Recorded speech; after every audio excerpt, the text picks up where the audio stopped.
Welcome to the Mamba Moments podcast. My name is Skylar Treppel, and I will be the host of this podcast as I am currently a Master's of Sports Journalism student at the University of Southern California.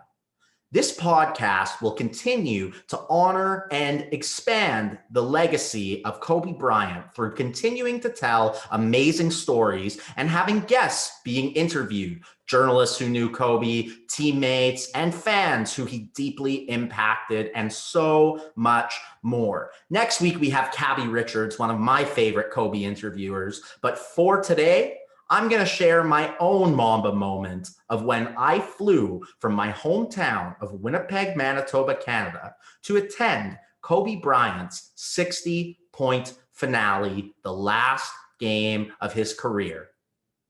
Now, I flew out from Winnipeg the day after finishing my business degree, and it was magical. I didn't even know I was going. My parents surprised me with the ticket because I watched all 82 games of Kobe Bryant's final season that year. So I knew all the storylines going into this game, and it just couldn't have been more special, really.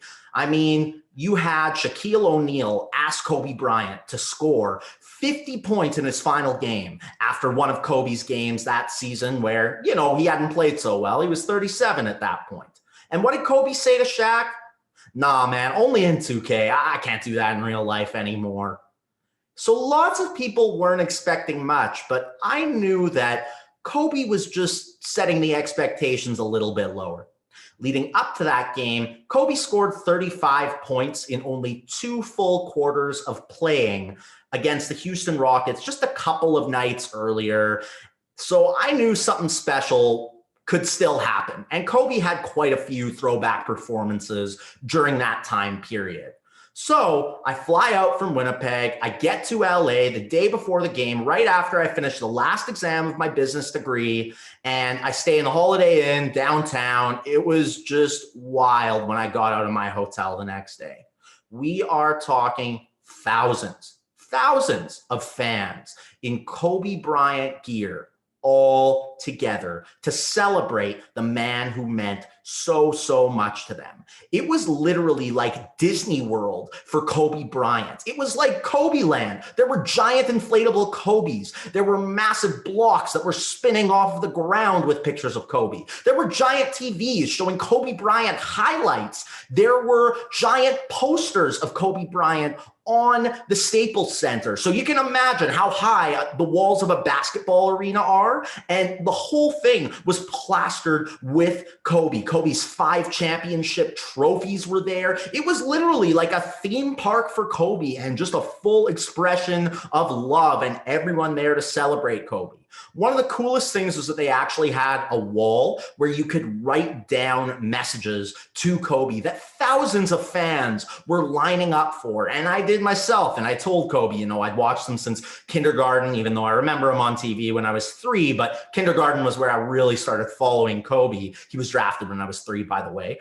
And I said, thank you for inspiring me to love the process every day. And I really meant that. Kobe was all about enjoying the journey on the way to the destination, especially in the latter part of his career. And it was just so cool that everyone from all over the world wrote messages and everyone was down to talk about Kobe. I met so many people that were there from all across the world and all different continents who had flown there just to see their hero who meant so much play in his final game. And keep in mind, I knew Kobe had something special in him. Lots of people thought that he was not going to have a phenomenal game because he did have to get massage therapy every single day just to be able to play. He'd had 3 season-ending injuries. This was not the Kobe who could drop 50 on any night except for this one.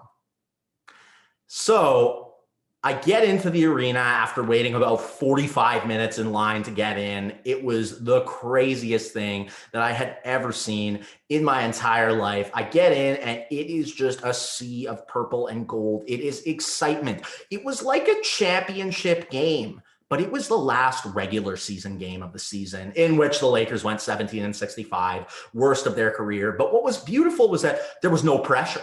It was all celebration. It wasn't that nervous energy of a championship where something could go wrong and you're not going to sure what's going to happen.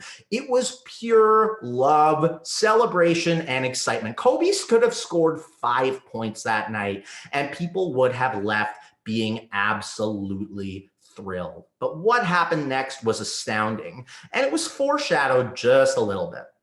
So the lights go off, and a huge soft banner comes down from the scoreboard that's white, and some of the players actually got caught on the banner and had to go inside of it. And they project this video with this really emotional music. And that's when the moment really hit everybody, that you were at Kobe Bryant's final game. You're watching him on the screen, or on the banner, I guess, as a 19-year-old kid saying he hopes to play 19 or 20 years with the Lakers, which he went on to do, of course. And you're seeing all of his career highlights, and the emotions just pour over everyone. You saw a lot of tears at that point, because it really hit everyone that this was it, that this was the last time you were going to see Kobe Bryant, a man who some consider the greatest, at least one of the greatest, and you should probably at least have him in your top 5, if not your top 3, on the court. And it was just really, really special. It was this energy in the arena that you could feel, that it was significant, that everyone really, really cared. And then out comes Laker legend Magic Johnson.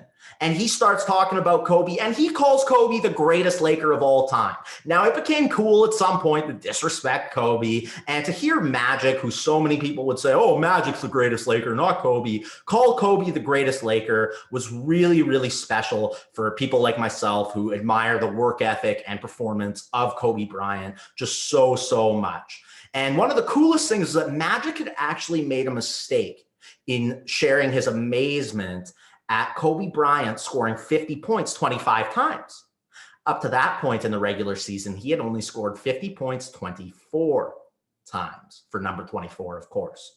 It was like Magic had predicted that by the end of the night, it would be 25 times that Kobe had scored 50 points. And shout out to Gary Vitti, Lakers head athletic trainer, who helped keep Kobe healthy all of those years. And he was retiring that night as well, so he got his shout out. He was there since '84, so he was there for tons of championships with Magic and all of those years, Pau Gasol years, Shaq years, really, really special stuff.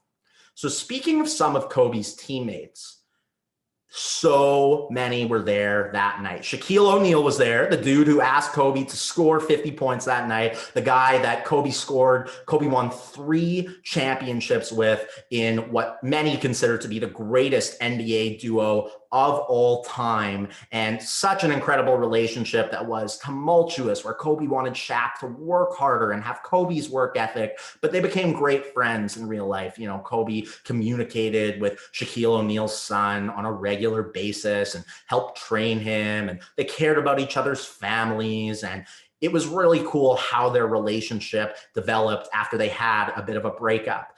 On the front, for me, I was born in '93, so lots of the guys I looked up to in childhood were there. You had Derek Fisher, who won 5 championships with Kobe. All 5 championships, Fisher was there with Kobe, only one. You had role players, DJ Mbenga, Rony Turioff, and then, of course, you had Lamar Odom, who was in the hospital, and many thought he was going to die earlier in the year. And Kobe went to go see him. So seeing Lamar there, able to stand when people were saying he would never walk or talk again, was inspirational in and of itself. And he was having a great time watching Kobe. On the cultural aspect, you had David Beckham, one of the greatest soccer players ever, who was there. And on the music and entertainment aspect, you had Jack Nicholson, classic Lakers fan, but at this point, Jack only shows up if it's a big deal. You had Arsenio Hall there. You had Jeremy Piven there, who said it was like Kobe's bar mitzvah. And that was really cool, because at a bar mitzvah, it's like you become a man in the Jewish religion. And there are lots of people there from your past celebrating your life and your achievements. And that is exactly what this night was like, which doesn't usually happen in sports. Sports is live. Sports is happening fast. So we usually don't get the chance to just stop and appreciate, which is what we thought this would be, just appreciating Kobe. I was expecting a little bit. I'll get into that. But so many people weren't expecting Kobe to put on a performance quite like this. Snoop Dogg was there, one of the biggest Lakers fans who loved Kobe. Jay-Z was there, who Kobe admired and memorized rap lyrics to that he'd listened to on the bus back in like 2001 when the Blueprint came out. You had The Weeknd was there with his crazy hair looking so cool. You had Adam Levine there. You had Kanye West there, who had just had, a little bit of a breakdown on stage where he called out Jay-Z. And so that's interesting. I'll get into that in a bit because they met up. And you had Baron Davis there, really great NBA player who respected Kobe. You just had so much going on. It was so special. It was like a review of my childhood. And I know for many other people, they felt that way as well, just seeing all these people there. But they were fans like us, there to enjoy Kobe. And it was just really something so special.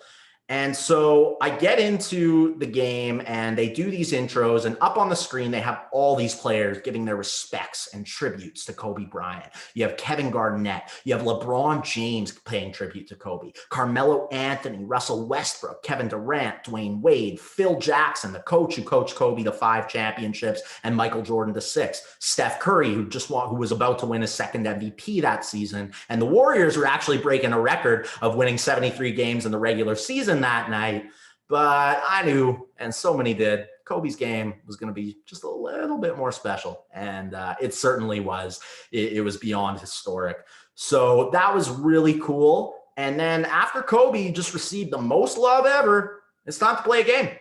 It's time to play a game. And Kobe's got to get himself ready with these young teammates to play the Utah Jazz, who had luckily just been eliminated from the playoffs. So, a little bit dejected, but they still played hard defense on Kobe. You'll hear people say, oh, they let him have 60 points. No. I was there, and they were playing hard defense, hand in the face, double team on a couple of occasions, and Kobe had to hit tough shots. So Kobe starts the game, and he's just had this outpouring of love, and he missed his first 5 shots because Kobe's human. All the eyes are on him. It's a night fully about him. How does this work? How does this happen? And so he misses 5 shots. And then Kobe gets a block, a great block right off the backboard, looking like the young Kobe, the defensive monster that he was.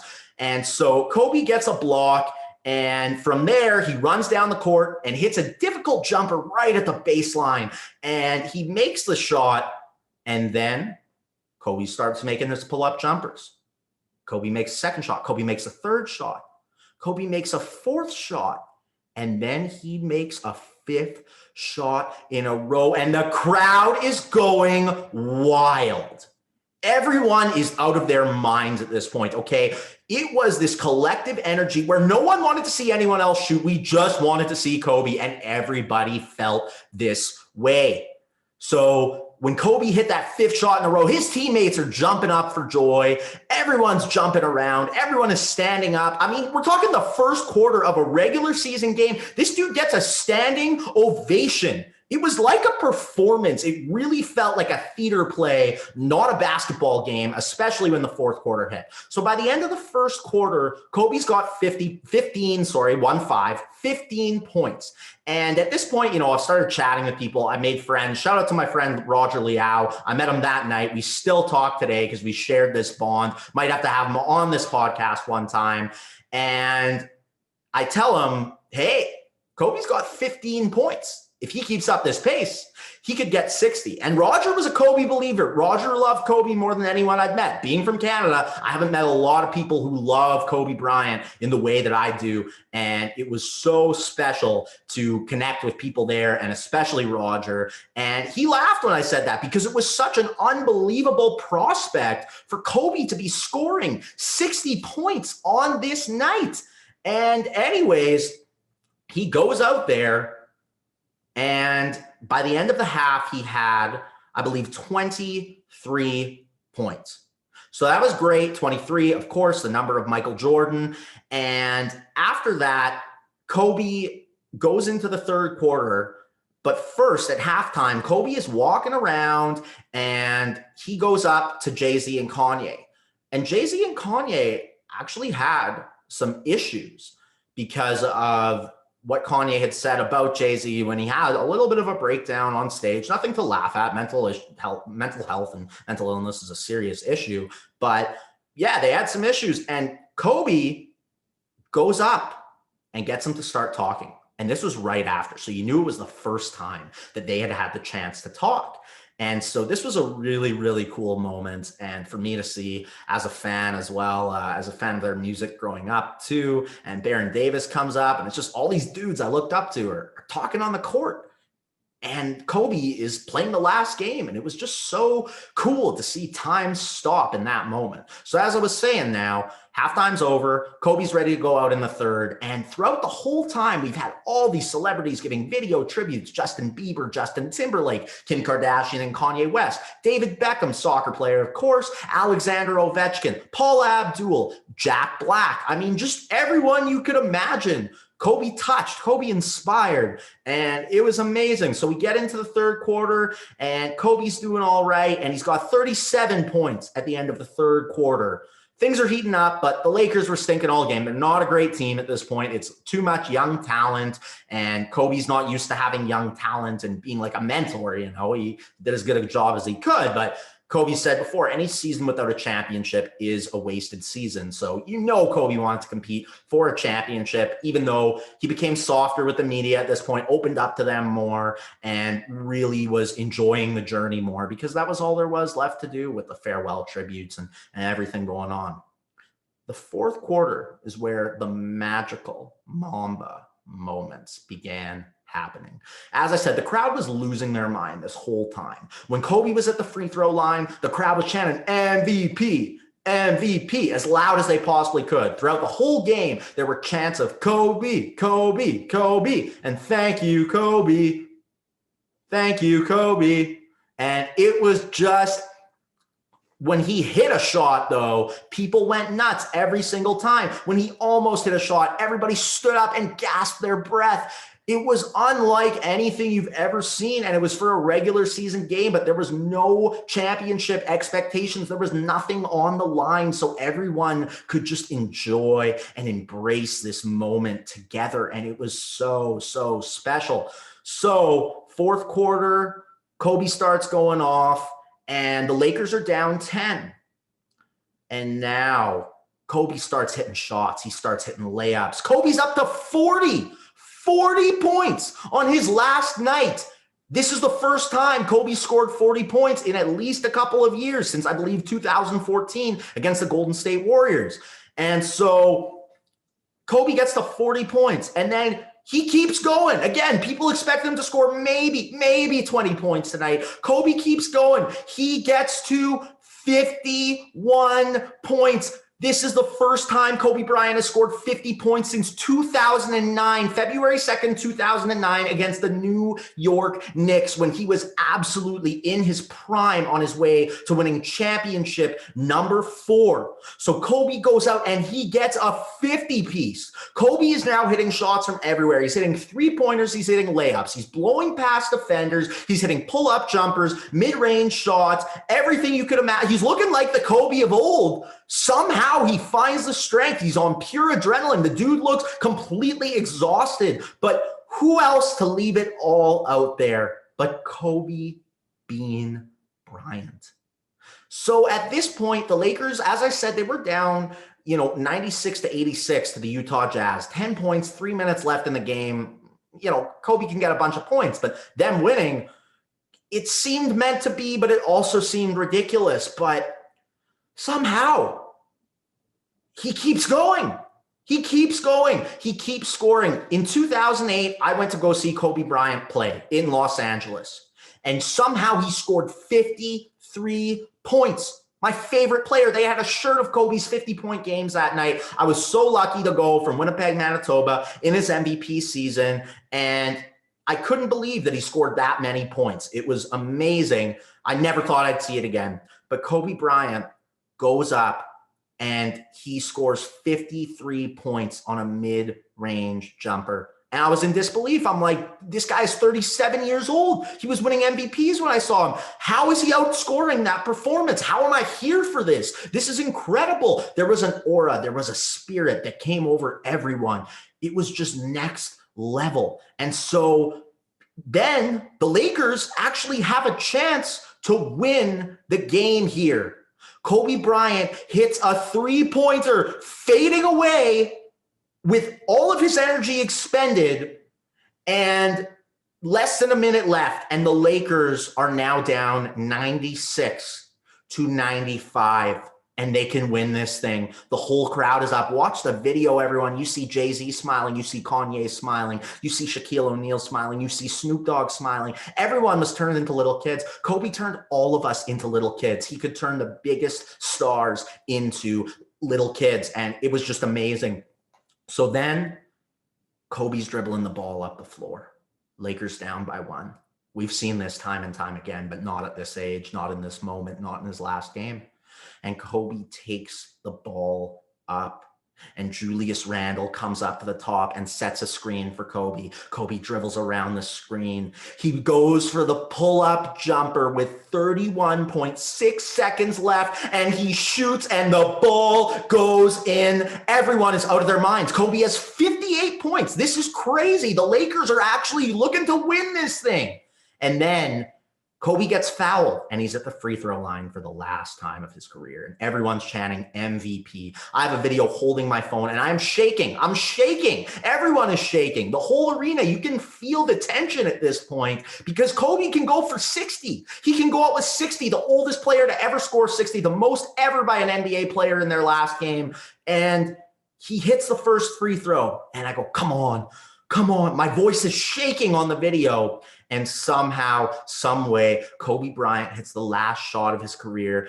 MVP, MVP. Everyone's chanting. Everyone loses their mind. The ball swishes through the net. Kobe Bryant has scored 60 points in his final game. The crowd has lost their minds. This is next level, unlike anything that you will ever see in your lifetime. Everyone knew how special this was. Everyone is elated. The biggest stars are elated. Everyone is just feeling the love at this point. It was just so many people showing love for another person in a great mood. And Kobe's celebrating with his teammates. His teammates are blown away. You can tell Kobe can barely breathe. He's left it all out there so much. Final play of his career, Kobe throws a pass to Jordan Clarkson. Kobe gets his standing ovation leaving the court. Kobe Bryant comes back out after the game with fans teary-eyed, in joy, just every emotion you could imagine. And he gives his iconic speech. And he thanks the crowd, and he thanks the fans for standing there with him and always supporting him and being there that night and watching at home, making it through the ups and downs that Kobe made it through. And I love the line he said, it's not the championships that I'm most proud of. It's the down years because we didn't run. We didn't run. And that was so Kobe. And another moment I'll share is Kobe got on the mic, and when he said, man, that was the first word he said, the whole crowd started cheering because we watched this guy grow up from being a kid. You know, I was 23 at the time, and I watched Kobe since he was 18 years old. And we watched him grow up, and he had this growl of an exhausted man who was now a father.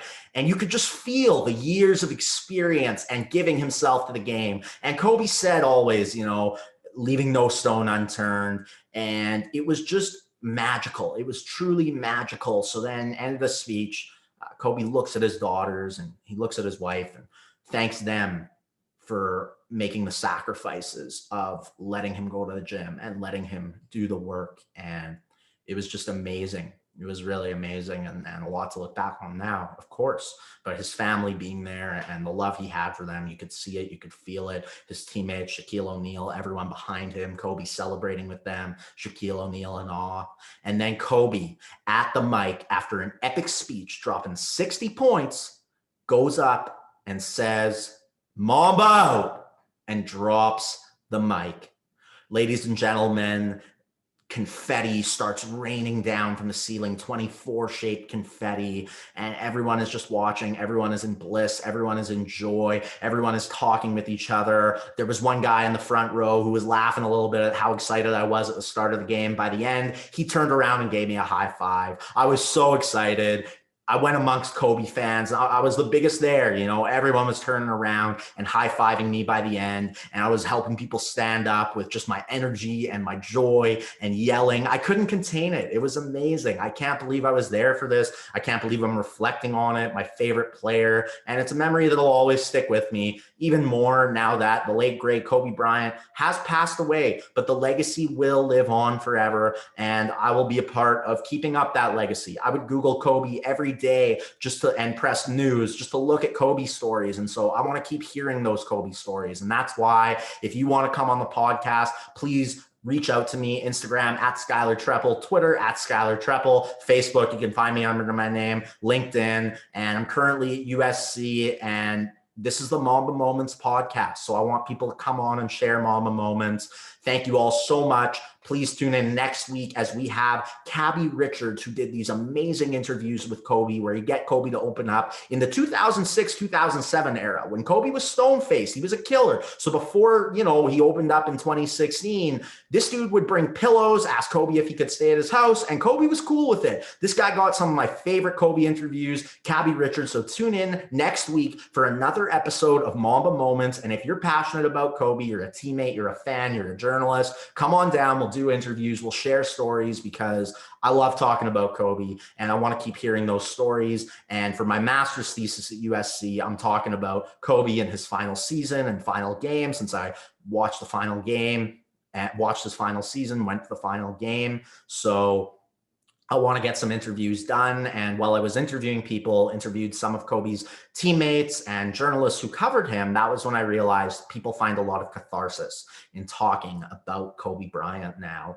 And I've always loved talking about Kobe Bryant, always. So I want to keep doing it, and I want to keep the legacy alive and keep moving it forward and just have a lot of fun doing this and raise some funds as well for the Mamba and Mambacita Foundation. You can donate at mambaandmambacita.org if you guys please. So I'm just going to promote that all the time in the outro. So thank you so much for tuning in to the Mamba Moments podcast. Subscribe to whatever podcast service you like. I'll be up on Anchor, Apple Podcasts, Spotify, and a bunch of different services. And please continue to tune in to the Mamba Moments podcast. Mamba forever, Mamba out.